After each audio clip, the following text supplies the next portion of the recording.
Is sunshine the best way to get vitamin D? If so, how does it help your body? Let's answer those questions right now.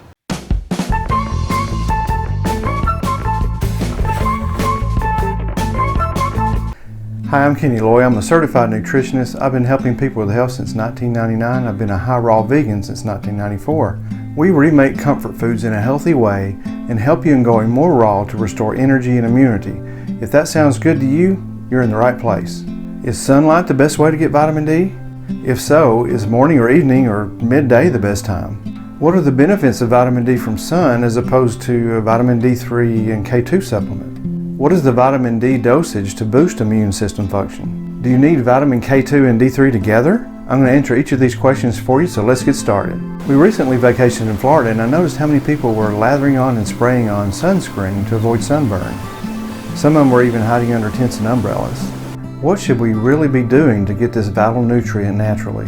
To answer this question, let's just look at how sunshine actually makes vitamin D in our bodies. When sunshine touches our skin, it actually makes vitamin D from cholesterol. The UVB rays from the sun use the cholesterol in our skin cells to provide energy to create vitamin D. When we have adequate amounts, vitamin D helps with calcium absorption in the gut. It balances calcium with phosphorus to help mineralize and grow our bones. It also controls cell growth and immunity and reduces inflammation. Be sure and stick around until the end to find out the best dosage of vitamin D. Let's talk about why most of us are actually deficient in vitamin D. If our primary source of vitamin D is sunshine, then the most obvious reason is that we just don't get outside enough. We need to spend no less than 10 minutes in the sun 3 times per week, up to 30 minutes every day if our skin is darker. Darker skin is protection from too much sun, so it takes more time in the sun to manufacture enough vitamin D. As you can see from this picture of Joann, she gets very dark in the summer. She can practically look out the window and get tan. Yet when she was tested a few years ago, her vitamin D levels were non-existent. Skin type is not the only factor in determining how much vitamin D is made in our skin by the sun. The time of day is very important as well.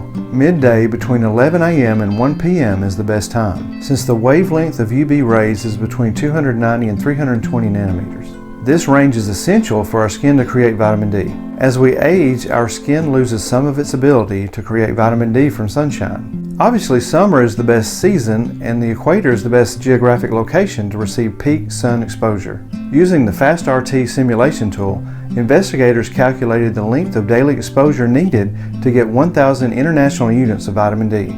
If someone with darker white skin were in Miami at noon, he would need 6 minutes in the summer and about 15 minutes in the winter. If that same person were in Boston at noon, he would need the same 6 minutes in the summer, but that time would increase to about an hour in the winter. Someone with darker brown skin would need 2 hours in the winter. See the description below for my sources. Do not use sunscreen during these minimal times. It blocks the production of vitamin D. Once you get your dose of sunshine, then feel free to move to the shade or apply sunscreen. Please do not use the standard sunscreen though. It is full of toxic chemicals that are absorbed into the skin and then baked further by the sun. Sunscreen and an unhealthy diet are likely the true causes of skin cancer.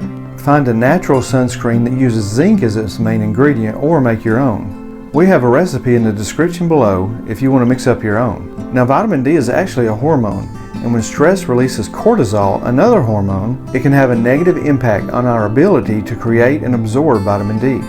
When we are highly stressed, cortisol turns off our vitamin D receptors. This actually causes our body to excrete vitamin D rather than absorb it. Animal-based foods that naturally contain vitamin D are fatty fish, beef liver, egg yolks, and cheese. There are many foods that have been fortified with vitamin D as well, such as cereal, orange juice, yogurt, cow's milk, and nut milk. The only vegan food that naturally contains vitamin D is mushrooms, especially portobello and maitake. A cup and a half of these mushrooms will easily get you to your 1000 IU. Exposing them to UVB rays further increases their vitamin D content, so set them in the sun before eating. Also, a diet high in sugar makes our skin less healthy, not to mention weakening our immune system. A healthy diet, especially if it contains green plants with chlorophyll, gives our skin the strength it needs to synthesize vitamin D from the sun. Be sure and download our free 5-day meal plan in the description below. Vitamin D3 is the most natural supplemental form and it needs a little help from K2 to direct it to our bones. Most of us need massive doses of D3, so I take 5,000 IU per day. Since Joann's system doesn't absorb vitamin D well from the sun and she tans so easily, She takes double that. It is fat soluble, so it's possible to get too much, but usually from taking excessive doses of a supplement, not from diet or sun. Doses up to 10,000 IU have shown to be safe for healthy adults. Do you take a vitamin D3 supplement? Let us know in the comments below.